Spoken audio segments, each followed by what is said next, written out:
దేవీ నవరాత్రుల్లో 7వ రోజైన ఈ రోజున అమ్మవారి అలంకరణ శ్రీ మహాచండీదేవి అలంకరణ కదండి.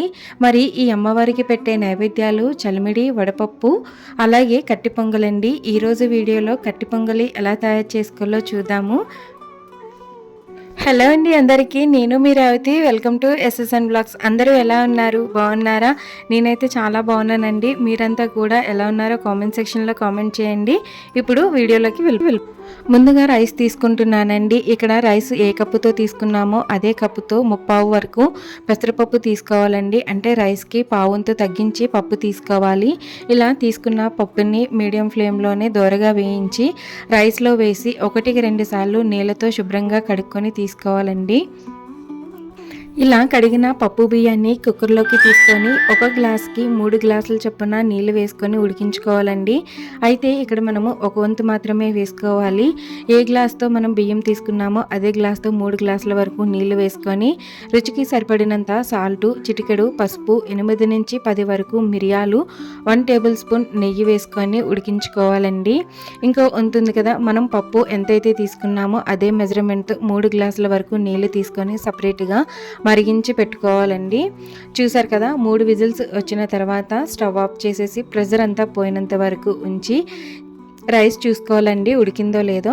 చూడండి, ఇక్కడ రైస్ అయితే మెత్తగా ఉడికిపోయింది. మనం వేసిన నీళ్ళు అనేవి కరెక్ట్గా సరిపోయాయండి. ఇప్పుడు గరిటతో కానీ లేదా పప్పు గుత్తుతో కానీ మెత్తగా మ్యాష్ చేసుకొని మనం ముందుగా మరిగించి పెట్టుకున్న నీళ్ళను కొంచెం కొంచెంగా వేసుకుంటూ కూడా బాగా కలుపుకోవాలండి. ఇప్పుడు నేను చెప్పిన మెజర్మెంట్ నీళ్ళైతే కరెక్ట్గా సరిపోతాయండి. మళ్ళీ మనము ఎక్స్ట్రాగా ఉడికించాల్సిన అవసరం ఉండదు. ఇలా ఈ కన్సిస్టెన్సీ వస్తే సరిపోతుందండి. ఇప్పుడు తాలింపు చూద్దాము. 3 నుంచి 4 టేబుల్ స్పూన్ల వరకు ఆవు నెయ్యి కానీ ఆయిల్ కానీ తీసుకోవచ్చండి. ఇందులో 1 టేబుల్ స్పూన్ శనగపప్పు, 1/2 టేబుల్ స్పూన్ జీలకర్ర, 1/2 టేబుల్ స్పూన్ ఆవాలు, కొద్దిగా ఇంగువ, 1/2 టేబుల్ స్పూన్ మిరియాల పొడి కూడా వేసుకొని కొద్దిగా వేయించిన తర్వాత 4 నుంచి 5 చీల్చిన పచ్చిమిర్చి కూడా వేసుకోవాలండి. ఇంకా ఫైనల్గా జీడిపప్పు, కరివేపాకు కూడా వేయించి ఈ తాలింపుని మనం ముందుగా ఉడికించి పెట్టుకున్న ఈ కట్టి పొంగల్లో వేసుకొని రైస్ అంతటికి ఈ తాలింపు పట్టే విధంగా 1-2 సార్లు బాగా కలుపుకోవాలండి. చూసారు కదా, కట్టి పొంగలి చేయడం ఎంత సింపుల్గా అయిపోయిందో. ఇంకా అమ్మవారికి నివేదించి మనం తింటే చాలా బాగుంటుందండి. అయితే ఈ కట్టి పొంగలి అనేది ఒక నైవేద్యానికి మాత్రమే కాకుండా వారంలో ఒక్కసారైనా సరే ఫ్యామిలీ అంతా కలిసి వండుకొని తినే విధంగా ప్లాన్ చేసుకోండి. ఎందుకంటే హెల్త్కి చాలా మంచిదండి.